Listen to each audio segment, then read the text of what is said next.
Die Gedanken sind frei, wer kann sie erraten? Sie fliegen vorbei wie nächtliche Schatten. Kein Mensch kann sie wissen, kein Jäger erschießen mit Pulver und Blei.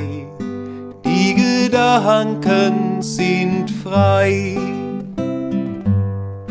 Ich denke, was ich will und was mich beglücket, doch alles in der Still und wie es sich schicket. Mein Wunsch und Begehren kann niemand verwehren, es bleibet dabei, die Gedanken sind frei.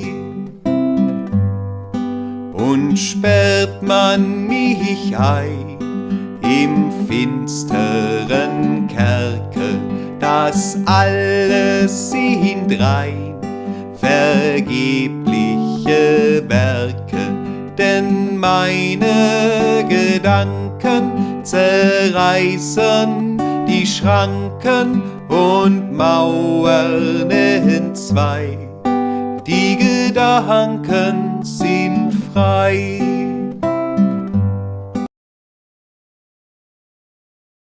There's a German song, Le Blumen blühen an Fensterscheiben, sind uns nirgends aufzutreiben. Can you understand that? Some of it. I know it. Fenster. Flowers these are the flowers that bloom on the window panes. You cannot find them anyplace else. That's the meaning. Oh. The winter there is da. No, something about winter. Yeah, winter. Yeah. And then there's another verse in German. Oh, wie bin ich doch so froh. Christkind kommt und Christkind geht. Oh, wie bin ich doch so froh. I can remember them old German songs. What does that song mean? It's oh, how happy I am. The Christ child comes and Christ child goes. That's the meaning of it. Oh. I can't. What was your dad like? My dad was always playing jokes on other people, and he could imitate people. Sometimes he'd imitate them so well that I would think they were in the same room with me, only he was imitating somebody. And all his nieces and nephews said they liked Uncle Loy because he always played games with them. So he didn't play many games with us, but he really, I guess he was a good dad.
He calls it, he is not dead. I cannot say, and I will not say that he's dead. He's just away. With a cheery smile and a wave of the hand, he has wandered into an unknown land and left us dreaming how very fair it needs must be, since he lingers there. And you, oh you, with the wildest yearn for an old-time step and the glad return, think of him faring on, as dear in the love of there as the love of here. Think of him still as the same. I say he's not dead. He's just away.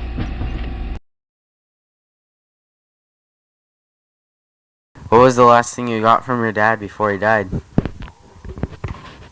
I remembered I wanted a sled, but he told me, he said, I'm not sure if I got that much money if I can get you a sled. But I was hopeful, and he came home with a sled, and he gave it to me. It was just a day or two before Christmas. And so that afternoon I had to go out and use it, or the next day, I can't remember. But the sled wasn't slick, the runners, and I started to go down, and it wouldn't go. So then I tried again, and finally I got going down the hill, and then I couldn't stop. And I slid into a ditch. And when I had to go home, my legs were all frozen because it was so cold. Everything from my knees on down was just as ice as could be because I had so much water. Fell in the water.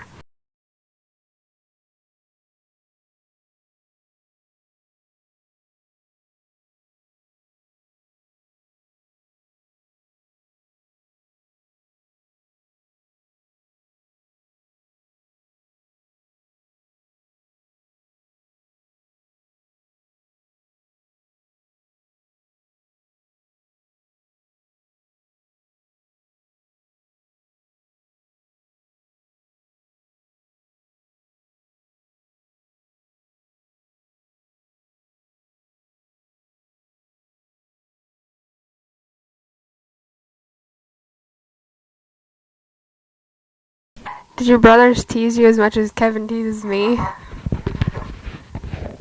Well, my oldest brother never teased me because he kind of looked after me.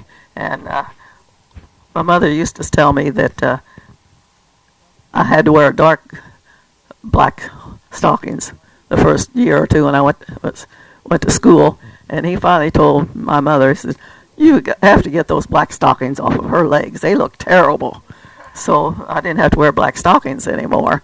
But no, Wilford didn't tease me too much. Just that he always wanted me to play with him, play basketball or baseball or something like that. But as far as teasing, if he got to teasing me too or talking too much, or he'd have to go out and work. So that kind of kept the teasing down.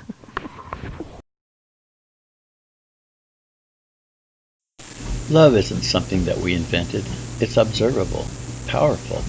It has to mean something. Maybe it means something more, something we can't yet understand.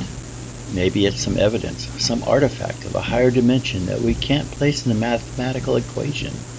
Love is the one thing that we're capable of perceiving that transcends dimensions of time and space. The world moves for love. It kneels before it in awe.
I can remember one thing about my grandfather, since I lived with him all my life, that whenever my cousin Warren would come, and he was a grandson, but my grandfather just had a fit every time he would use any of his carpenter tools. And he'd always tell me, he said, now don't let that boy use my carpenter tools. You can use them, but he can't. And it always kind of, I'd have to, if Grandpa would kind of slip in where we were at and here he'd be using them, I'd have to hurry up and say I was using them so he wouldn't get in trouble. But he was getting old and he just didn't realize that that was his grandson.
But here is Hiawatha's childhood. By the shores of Gitchigumi, by the shining big sea water, stood the wigwam of Nokomis, daughter of the moon, Nokomis. Dark behind it rose the forest, rose the black and gloomy pine trees, rose the firs with cones upon them. Bright before it beat the water, beat the clear and sunny water, beat the shining big sea water. There the wrinkled old Nokomis nursed the little Hiawatha, rocked him in his linden cradle, bedded soft in moss and rushes, safely bound with reindeer sinews, stilled his fretful wail by saying, "Hush, the naked bear will hear thee," lulled him into slumber singing, "Ee-wa-yay, my little owlet, who is this that lights the wigwam? With his great eyes lights the wigwam. Ee-wa-yay, my little owlet." Many things Nokomis taught him of the stars that shine in heaven. Showed him Ishkudah, the comet, Ishkudah with fiery tresses. Showed the death dance of the spirits, warriors with their plumes and war clubs, flaring far away to northward in the frosty nights of winter. Showed the broad white road in heaven, pathway of the ghosts, the shadows, running straight across the heavens, crowded with the ghosts, the shadows. As at the door on summer evening sat the little Hiawatha, heard the whispering of the pine trees, heard the lapping of the waters, sounds of music, words of wonder. Minnie-wah-wah, said the pine trees. Mud-wah-ashka, said the water. Saw the firefly, wah-wah-taisi, flitting through the dusk of evening, with the twinkle of its candle lighting up the brakes and bushes. And he sang the song of children, sang the song Nokomis taught him. Wah-wah-taisi, little firefly, little flitting white fire insect, little dancing white fire creature, light me with your little candle, ere upon my bed I lay me, ere in sleep I close my eyelids. Saw the moon rise from the water, rippling, rounding from the water, saw the flecks and shadows on it, whispered, "What is that, Nokomis?" And the good Nokomis answered, "Once a warrior, very angry, seized his grandmother and threw her up into the sky at midnight. Right against the moon he threw her. 'Tis her body that you see there. Saw the rainbow in the heaven, in the eastern sky the rainbow, whispered, What is that, Nokomis? And the good Nokomis answered, 'Tis the heaven of flowers you see there, all the wildflowers of the forest, all the lilies of the prairie. When on earth they fade and perish, blossom in that heaven above us. When he heard the owls at night, hooting, laughing in the forest, What is that? He cried in terror. What is that? He said, Nokomis. And the good Nokomis answered, That is but the owl and owlet, talking in their native language, talking, scolding at each other. Then the little Hiawatha learned of every bird its language, learned their names and all their secrets, how they built their nests in summer, where they hid themselves in winter, talked with them whene'er he met them, called them Hiawatha's chickens. Of all beasts he learned the language, learned their names and all their secrets, how the beavers built their lodges, where the squirrels hid their acorns, how the reindeer ran so swiftly, why the rabbit was so timid, talked with them whene'er he met them, called them Hiawatha's brothers.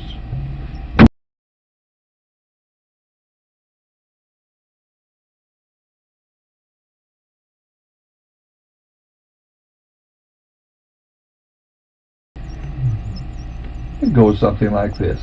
The little toy dog is covered with dust, but sturdy and staunch he stands. And the little toy soldier is red with rust, and his musket molds in his hands. Time was when the little toy dog was new, and the soldier was passing fair. And that was the time when our little boy Blue kissed them and put them there. Now don't you go till I come, he said, and don't you make any noise. So toddling off to his trundle bed, he dreamt of the pretty toys.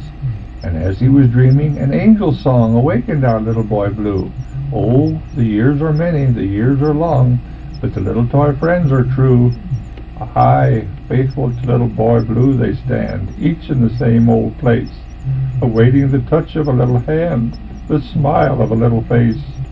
And they wonder, as waiting these long years through, in the dust of that little chair, what has become of our little boy Blue since he kissed them and put them there?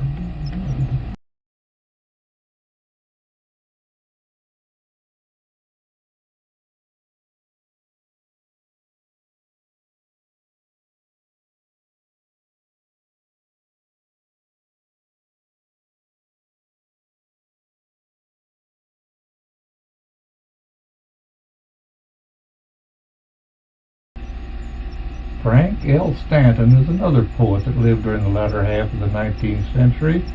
He wrote one which he called Keep A-Goin'.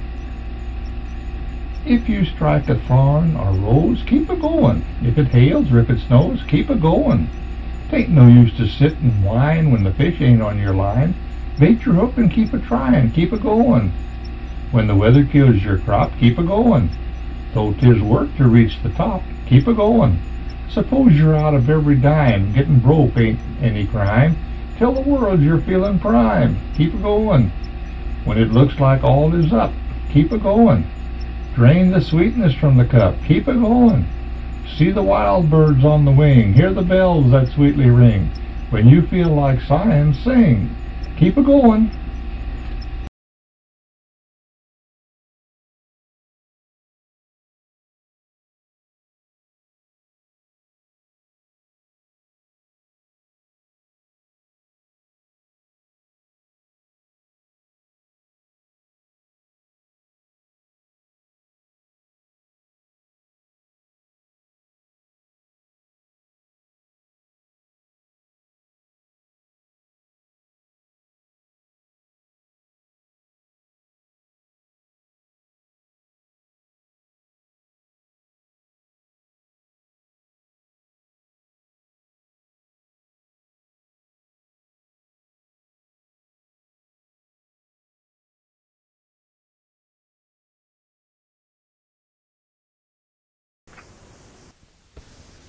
The Christmas snow falls silently upon a sleeping town, while in their cozy little beds the children snuggle down to dream about enchanting things like dolls and sleds and drums, heaped up beneath a dazzling tree when Christmas morning comes.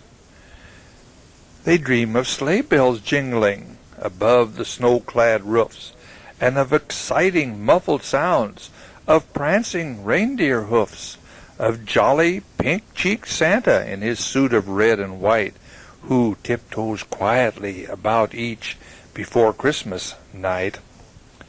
It is he who fills their stockings with goodies to the brim. No childhood dreams are lovelier than those they dream of him. No childhood joy is brighter, no day more filled with cheer than Christmas, when they wake and shout, "Look, Santa was here!"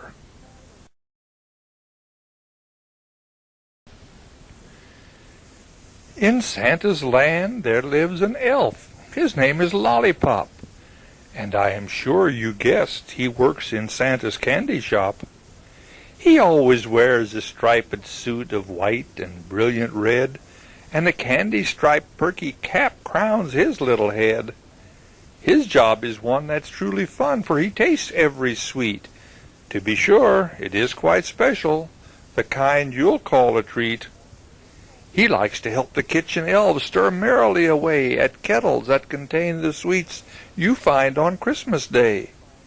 Each batch of candy he will taste, and when he says just right, while little elves work busily, he has an extra bite. When Santa's candy shop is full until it almost pops with pretty hardtack canes strung high and mounds of chocolate drops, it's time then for the little elves to fill old Santa's sleigh with toys and goodies made for you. Then watch him on his way.